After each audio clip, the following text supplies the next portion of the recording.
इक़्तिदार में ऊपर जाने की बहुत जल्दी होगी, जिस तरह वो वसीम लियाकत वाली, कर्नल वसीम लियाकत वाली खातून को जल्दी थी ना, इसलिए। और फिर आपको पता है कि इमरान खान साहब के यहाँ तो मकबूलियत की वजह जो है वो जो भी है, नहीं फ्लोर नंबर 4 की बात नहीं हो रही, मतलब कि मकबूलियत की जो लेवल है वही है ना जो मुराद सईद की मकबूलियत है। तो मुराद सईद की मकबूलियत किस लिए है वो आपको मुझे कुछ कहने की ज़रूरत नहीं है, अदालत में मामला ज़ेर समाअत। बिस्मिल्लाहिर्रहमानिर्रहीम। अस्सलाम वालेकुम नाज़रीन, आपने ये वीडियो देखी, गुज़श्ता रोज़ की ये वीडियो है। इंतहाई माज़रत के साथ ये साहब भी सहाफ़ी हैं, और सहाफ़ी भी जिनका 20 साल से ज़्यादा का तजुर्बा है सहाफ़त में। ये वीडियो देखकर, इनके ये अल्फाज सुनकर यकीन जाने कि दिल इंतहाई दुखी है कि ये आने वाले नौजवान सहाफ़ियों को क्या सबक दे रहे हैं, ये क्या सिखा रहे हैं हमारी नौजवान नस्ल को, ये किस तरफ हम चल पड़े हैं। ये मोहतरम कमल शोज़ब साहिबा के बारे में ये बात कर रहे हैं, एक खातून के बारे में। और मज़े की बात, इनकी ये बातें सुनकर, इनकी ये बातें देखकर कोई भी इदारा, कोई भी कानून मौजूद नहीं है जो इनसे पूछ सके। जो पीका लॉज में तरामीम की गई थी, वो आपकी खबर के लिए मैं आपको बताता चलूँ, आपके इल्म में इजाफे के लिए मैं आपको बताता चलूँ कि चीफ जस्टिस अतहर मिनल्लाह साहब ने पिछली समाअत जो हुई थी, जिसमें अटॉर्नी जनरल साहब भी पेश हुए थे, उनमें उनको रोक दिया गया था कि आपने जब तक फाइनलाइज चीज़ें नहीं होती, इस कानून पर अमल दरामद नहीं होगा, कोई गिरफ्तारी नहीं होगी। शायद ये उसी समाअत के बाद इन साहब को ये पता चला और इन्होंने ये बातें कह डाली। कितने दुख की बात है। और पीका लॉस जो बनाए गए थे, जो तरामीम की गई थी, जिस पर अमल करते हुए कुछ लोगों को गिरफ्तार भी किया गया था। और जब ये समाअत हुई थी, ये मोहसिन बेग वाला जो केस हुआ था, चीफ जस्टिस साहब ने पहले तो FIA के डायरेक्टर साहब को बुलाया था और उनकी ख़ास, जिसे कहते हैं, अतहर मिनल्लाह साहब ने कमरे अदालत में उनको अच्छी डांट पिलाई थी कि ये आप क्या कर रहे हैं, कि आप पॉलिटिकल पर्सनैलिटीज़ के इज़्ज़तों को बहाल करने निकल पड़े हैं, आपको कोई और काम नहीं रह गया, 14,000 केसेस हैं पेंडिंग, आप उन पे काम करें, वगैरह वगैरह। और फिर अगली समाअत में अटॉर्नी जनरल साहब को बुलाया गया था। फिर अटॉर्नी जनरल साहब ने कहीं ना कहीं आकर आगे से काउंटर किया था चीफ जस्टिस साहब के सारे रिमार्क्स को कि ये कोई कुछ भी उठकर बोल देता है, कोई कैसा भी काम कर देता है, तो हम क्या उसको पकड़ नहीं सकते, क्या हम उसको गिरफ्तार नहीं कर सकते, उसकी बाज़ पर्स क्या नहीं हो सकती।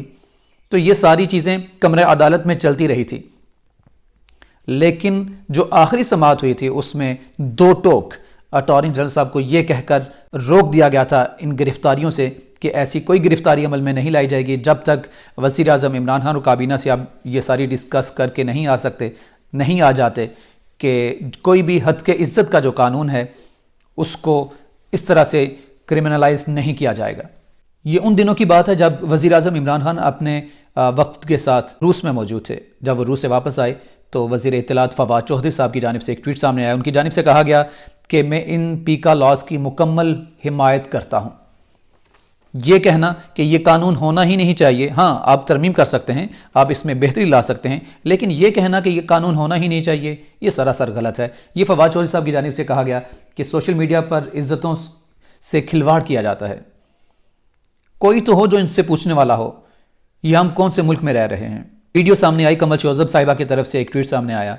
अब उनके पास क्या इख्तियार है कि वो किस कानून का दरवाज़ा खटखटाएंगे कि ये मेरे बारे में ये बातें कही जा रही हैं, और ये लोग इनको सुनते हैं, इनको देखते हैं, इनको आइडलाइज करते हैं। ये हम किस तरफ चल पड़े हैं। खैर, अब देखना ये है कि रिजवान रज़ी सहाफ़ी हैं, सीनियर सहाफ़ी, अब क्या बंदा इनको कहे सीनियर सहाफ़ी। और इनकी तरफ से जब ये वीडियो सामने आई है और फिर कमल शोज़ब साहिबा की तरफ से एक ट्वीट सामने आया और फिर उस पर फवाद चौधरी साहब की जानिब से ट्वीट सामने आया कि मैं इन लॉज की मुकम्मल हिमायत करता हूँ। अब 10 मार्च तक समाअत मुलतवी की गई थी इन पीका लॉज के हवाले से। अटॉर्नी जनरल साहब अब 10 मार्च को पेश होंगे कमरा अदालत में चीफ जस्टिस साहब की, और वहाँ पर आकर अब इस केस को कैसे डिफेंड किया जाएगा, कौन कौन सी तरामीम जो की गई थी ख़ासकर सेक्शन 20 के हवाले से, उसके ऊपर क्या बहस होती है, ये तो अब 10 मार्च को ही पता चलेगा। लेकिन جو دلچسپ صورتحال بن چکی ہے وہ یہی ہے کہ حکومت ان لاز کو، ان ترامیم کو واپس ریورس کرنے کے لیے تیار نہیں ہے۔ خاص کر اس ویڈیو، یہ جو ایک طوفان بدتمیزی آ چکا ہے، یقین جانیں کہ یہ ایسی ویڈیو دیکھ کر ایک تو پہلی بات یہ ہے کہ ذہن تسلیم نہیں کرتا۔ اب کمرہ عدالت میں اگر اس کلپ کو چلایا جائے تو معزز چیف جسٹس صاحب کے کیا ریمارکس ہوں گے؟ کیا وہ تب بھی یہی کہیں گے کہ ان لاز کو واپس لے لیا جائے؟ اور مزے کی بات، جب یہ سماعت پچھلی سماعت ہو رہی تھی تو معزز چیف جسٹس صاحب نے باقاعدہ یہ کہا تھا کہ لاہور سے 2 صحافیوں کو اٹھایا گیا، اور یہاں پر اسلام آباد میں محسن بیگ کا انہوں نے کہا تھا کہ یہاں پر بھی ایک گرفتاری عمل میں لائی گئی، تو یہ نہیں ہونا چاہیے۔ تو سوال یہ بنتا ہے کہ کیوں نہیں ہونا چاہیے؟ مطلب کہ اگر اس طرح کی اتنے سینئر احباب 50+ یقیناً ان کی ایج ہوگی، اب اس ایج میں بھی جا کر ان کے یہ ریمارکس ہوں گے، ان کے یہ الفاظ ہوں گے لیڈیز کے بارے میں، خواتین کے بارے میں، نوجوان نسل کا کیا ہوگا؟ یہ وہ لوگ ہیں جن کے ہاتھ میں اللہ تعالیٰ نے قلم دیا تھا، یہ آپ کہہ لیں کہ شیوائے پیغمبری تھا کہ لوگوں کی تربیت کرنا، قوم کی صحیح سمت میں رہنمائی کرنا، اور ایسے لوگوں سے ایسے الفاظ، ایسی ویڈیوز اور اس طرح کا بیہیویئر، اس طرح کا سلوک، یہ سمجھ سے بالا تر ہے۔ خیر، اب 10 مارچ کو ہی پتہ چلے گا کہ حکومت کس تیاری کے ساتھ آتی ہے، کیا اس کلپ کو بھی اس اپنے کیس میں شامل کیا جائے گا کہ نہیں کیا جائے گا، اور کمل شوذب صاحبہ بھی اسلام آباد ہائی کورٹ میں پیش ہوتی ہیں کہ نہیں ہوتی، یہ تو اب اگلے کچھ دنوں میں پتہ چل جائے گا۔ مجھے دیجیے اجازت، اللہ حافظ۔